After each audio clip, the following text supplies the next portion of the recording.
الذي نفعله الآن. نحن الآن يقرأ طلبة القرآن الحفاظ الذين أخذوا القرآن عن الشيوخ، ويأتي عدد من الذين لم يأخذوا القرآن عن الشيوخ فيأخذون المصاحف ويتعلمون. فهؤلاء الذين يجلسون الآن في القراءة مع الناس لم يتيسر لهم أن يقرأوا القرآن أصلا. بعضهم في لاميسيون، بعضهم قرأ القرآن في واحد البرنامج كان عندهم أستاذ ما يعرفش يقرأ القرآن. وكاين كنت شوف شنو كاين اللي راه عنده الدكتوراه ما عندوش القرآن، عمره ما شافوا قد أساتذة ديالو ما عطاوهلوش، ولكن يحب القرآن. فين يمشي؟ فين تقول فين تمشي الله يخليك؟ خويا كان يمشي للحزب يتعلم القرآن، يتعلم لنا واحد مجموعة ديال الأشياء الآن حتى لو علمناها تحتاج إلى التطبيق. ما تعلم له أحكام التنوين والنون الساكنة ودرجات ديال المد وشتى ديال الحركات، وكاين كلمات تعرفوا باللي الطلبة يحصلوا فيها، كاين كلمات اللي طلب اللي صحيح يتلف فيها ما يعرفهاش إلا ما قراش على الشيوخ. أهينك واش أئنك ولا أهينك؟ إذا أنت نعطيوه المصحف نقول له هكذا اقرا روح العب في المصحف اللي باش تكون دير السنة. والسماء بنيناها كيف غتقراها؟ شنو الحال فيها مليار؟ جوج كلهم يقراوها السماء بنيناها بآيات. قول انا هادشي اللي شفتو انا تما، قول هذا الشيء خصو ماشي تشوف تماك، شوف واسمع. القرآن هذا خصك تشوف شي شويه وغمض عينيك واسمع شويه يقول لك الشيخ ديالك. انت ما عندكش الشيخ، فإذا جاك هذا الإمام وكان لك شيخا أليس هذا من باب التعليم؟ هذا شيخ راه يعلمك. ولذا كان نقول لكم زوج حوايج، أعطيني واحد يقرأ القرآن بوحده بلا شيخ، وواحد يقرأ غير في الحزب، أتحداه أن يقرأ من الأول الثالث الثاني صحيح. نتحداه إذا يقرأ كاملا، إذا ما سبقتوش مش ياخ. ولكن عنده علماء هذيك مسألة أخرى، وهؤلاء لهم كلام، هؤلاء يلعبون بقراءة القرآن. الرجل يتجمع على القرآن يقبض المصحف ويبقى يقلب فيه باش ما يطيحش في البدعة، ولا ذاك القرآن جماعة البدعة يدير السنة يبقى يقرأ بالمقلوب. زعما قراءة القرآن بالمقلوب سنة، هذيك السنة راك دير هذوك، راك تلعب بالقرآن لأنك لا تستطيعه. ولذلك القاضي عياض أشار إلى هذا، قال ووقف كلمة يتدارسونه، يتلون يتدارسون، بمعنى أن ذلك نوع من الدراسة. لاحظوا واحد المسألة هنا، وأنا غادي نقولها لكم أنتم شوفوا إذا كان شي حاجة خطأ غادي نغيروها. لما تكونوا تجيبوا أنتم القرآن، تجيب الإسلام يدخل المنطقة بحال شمال إفريقيا، بحال المغرب، مجموعة القبائل ديالهم ما كانش تعرف العربية، أمازيغيون كذا حبوا القرآن ولكن ما كانش يستطيعوا يقراوه. اش كانوا يديروا لهم الناس؟ يكون فقيه عنده الطلبه ديالو ويقرا مع الطلبه ديالو، يقول له باش يسنتوا، يبداو حاضرين هكا. اذا ديك الاذن ديالهم تتعلم سميتو تتعلم الصوت القراني، تتعلم. لو بعض المرات تغلط له في الايه يقول لك راك غلط، وما حافظش القران ولكنه تعلمه. ولو اخطات فيه انت وانت تنطق فيه يمكن يصور لك هو ليس الطالب، مش حافظ القران، يعرف اللي غلط في هذا.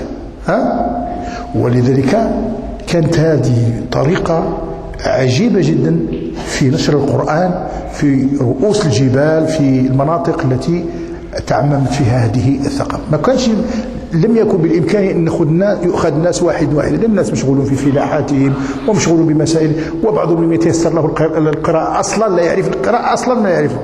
كاين ناس في مناطق فيها اميه. والان نحن نتكلم عن العالم الاسلامي، العالم الاسلامي ومن اكثر العوالم اميه الان. الجهه اللي فيها تقريبا 50% الاميين، ماشي معنى الباقيين الى 50 اخرين معناها يقراوا القران. 50% هذو كاع ما تكلمش عليهم، هذو خرجهم بالحساب. وديك 50 اخرين 100 اجي نتكلم عليهم. 50% فيهم نسبه كبيره لا تستطيع ان تقرا القران لانها لم تتعلمه الشيوخ. يعني لما نقولوا 50% ماشي 50، واش دخلت هذا اللي يقرا الفرنساوي نحسبوه حتى هو ماشي امي، ولكن لا يقرا العربيه. الذي يقرا العربيه وتعلمها ولكن يقرا لغه الادب فقط حتى هو بحالهم. الذي يتعلم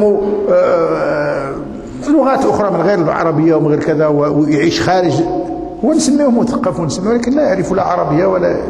على كل حال اذا كنا نريد ان نحدث الامه وان نعلمها فلا بد ان نتحدث عن هذه القضيه التي يتدرسونه، ويكون القراءه الجماعيه من باب التدرس. نجيب لكم واحد القضيه، نجيبكم سهله ماشي ما نطولوش فيها. إذا لأن الأمور بمقاصدها وبمآلاتها. الآن لو تأخذوا واحد، فتحوا أنتم مثلا يجيو الطلبة ولا شي حد يقراوا آمن الرسول، ياك كل شيء يقرا معك، تقرا آية الكرسي يقراوا معك، ياك شي حاجة تدخل شي آيات اللي ما يسكتوا كل شيء باللي قريب. من أين جاب الناس هذيك آمن الرسول؟ فين قراوها؟ ولا حتى هذيك نقولوا ما تقراوهاش، واستناو حتى يقراوها لكم في المدرسة ويجيبوها لكم. هذاك تعلم بالقراءة الجماعية، لأن الناس ماشي مستعدين باش. أنا نقول لكم الآن الوضع ديالنا اللي باغي نتكلموا فيه، جيبوا لي الآن ندير لكم امتحان، كونوا جالسين فيك جالسين، أعطيني 1000 شحال في واحد يقرأ قراءة حقيقية، يقرأ دعاء القنوت، تقول له الله يخليك اقراه لي. نقول لكم وقرا واحد فايت 90% ما يعرفوش، واقفين في الصلاه 60 سنه وهو يصلي، ولا واللي بغى يدير شي امتحان يمشي لشي جهه وتقول الله يخليك اقرا، ولا غير يكتبوه له ابدا. كان اللي تمتم، كان اللي كذا، الله يخليكم قراو لنا دعاء الجنازه، صلاه دعاء الجنازه. شحال كنت توقفوا على الجنازه؟ دائما كنت توقفوا على الجنازه. واحد عاد اللي دار فيه الخير زعما بداك السيد اللهم اغفر له وارحمه، اللي زعما دار فيه هذاك السيد ذاك الميت، لو كان يقدروا يقولوا ما جبتوني هنا دخلنا عليكم بالله ما تعرفوش تقراوا، ولا جيبوني هنا فوتوني ديريكت كاع ما تجيبوني، لان ما جبتوا انت غادي تدعوا له الله. جبتوا وخرجتوا من دارهم وجبتوا في الجامع، وهو واش يستناكم صلاه الظهر 3 سوايع هو قاعد في المقصوره. منين جاو 5 ولا 6 اللي عرفوا يقراوا دعاء الجنازه؟ انا ما كان فيها المثنى، وما كان فيها المثنى يقلبوا له كل شيء وتلف لهم المثنى المنصوب والمرفوع ويمشي بلا صلاه الجنازه، بلا دعاء الجنازه. تلف قيتك وقت يتلف. عبداك وابن عبديك وابن امتيك كانا يشهدان، وتمشي الالف والياء ويبقى يقراوا اللحن. فهمتوا؟ اذا هذا الواقع، ما تكلموناش على الاشياء اللي ماشي موجوده، تكلمونا على الامه هذه تكوينها، هذا ثقافتها. لو فرضنا اننا كنا قبل، وهذا نقول بعض، لو كان كل ما يكون صلاه الجنازه يجي الامام، الان هذا الواقع، هذا ما حناش نبقاو نجيبوا شي اشياء اللي كل مره يجي امام شكو يكون عندك الجنازه والناس يستنى واحد ربع ساعه، قرا دعاء الجنازه، رفد ذاك الوقت يقولوا الاخوان الله يخليكم نقرا لكم دعاء الجنازه، اللهم انه غادي اليوم وغدا وغدا من بعد على الاقل ما يغشوش ذاك الميت اللي راه جاي مسكين يستنى تماك. راكم فاهمين؟ لا هذا المثقفين الان اللي يقول لك احنا القاريين اللي راهم يناقشونا، نقولوا قرا دعاء الجنازه تعرفها، خلينا كان على 10 ولا 15 ديال الناس راهم متلاهين وراهم مشتغلين بالقراءه وراهم كذا، ويقول لك احنا الاسلام ماشي هو الاسلام، هو الامه، الاسلام ماشي هو الافراد. اذا كنت انت ولا 15 راكم مشتغلين في العباده الله يعاونكم، وراكم مهتمين وراكم تقراوا الحديث وراكم، ولكن الامه شكون؟ الناس اللي بغاو في الدول الان اللي كانوا باغيين يعموا بعض المقولات، شكون يديروا؟ دائما القراءه الجماعيه، يديروا نشيد ديال الحزب كل شيء يقراه، نشيد وطني كل شيء يقراه، يجبر الطفل الصغير يعرفه ولا اخر كبير. لو كان هذاك النشيد الوطني سري شكون اللي يقراه؟ لو كان راك تسول حتى العسكري ما يعرفوش، حتى الجندي ما يعرفوش، ولكن الان يقراو في الرياضه، يقراو في كذا، ما قالوا حتى واحد لا بدعه ولا ولذلك الناس كاع يعرفوا النشيد الوطنيه ديال بلادهم. كاينش واحد الانسان تجرو في بلادي يقول ما نعرفش النشيد الوطني ديال بلادي، لانه يحتاجوا يقرا في اللعبه الرياضيه، نهار اللي غادي يديروا الفرق غادي يقراوا اللعبه النشيد الاول، والناس تشوفوا في بعض المرات الالمانيين كيفاش يقراوا وبالاعتزاز ويديروا يديهم على صدرهم ويديهم على، ولذلك الناس يعرفوا لانه جماعي.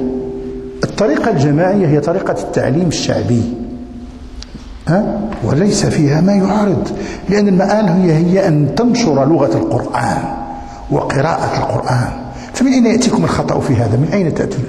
إذن فهذا قول كما ذكرت لكم قول القاضي عياض، وبعد القاضي عياض جاء الإمام شرف الدين النووي وأيد كلام القاضي عياض، وسئل ابن القاسم يقال، وقاضي عياض قال كلمة أضيفها، قال القاضي عياض وهو ما قاله من غيره علماء آخرون، قال إن مالكا رجع عن قوله بكراهة قراءة الجماعة، إن مالكا رجع عن قوله بكراهة قراءة. ثم قال ابن القاسم، سئل ابن القاسم قبل هذا، سئل عن قراءة جماعة، الناس يقرؤون جماعة فلم ير بها بأسا. وأبو سعيد بن لب من علماء الأندلس سئل في ذلك وقال بأنها طريقة محمودة يقصد بها أن يعلم الناس القرآن وتعميم قراءة القرآن حتى لا يبقى القراءة قراءة فردية مثل ما يقع عند اليهود النصارى يقرأوا الأحبار فيهم يقرؤون الكتاب، لا تقرأوا الأمة، نحن نقرأه ونفتحه الجميع ويقرأه الجميع ليتعلمه الجميع. بالنسبة للإنجيل أو التوراة يقرأه الأفراد أي المتخصصون في الدين، ونحن هذا فرق بيننا وبينه أننا نقرأه عام. وحينما تقرؤون تذهبون مثلا إلى الشرح المواقع على الشيخ الخليل تجدون أن هذا الكلام هو. إذن هنا نعطيكم 6 ولا 7 ولا دين العلماء الذين أشاروا إلى هذا، وأمامهم علماء آخرون، ثم الأمة فعلت هذا. أنتم تعرفون بالنسبة للمغرب من زمن الموحدين. لماذا نجعل همنا الكبير أن لا يقرأ الناس القرآن جماعة؟ هل هذا أولى أم أن نشتغل على ورش آخر هو أن يقرأ الناس القرآن؟ يجب أن نكون واقعيين فنجعل الناس ترتبط بالقرآن.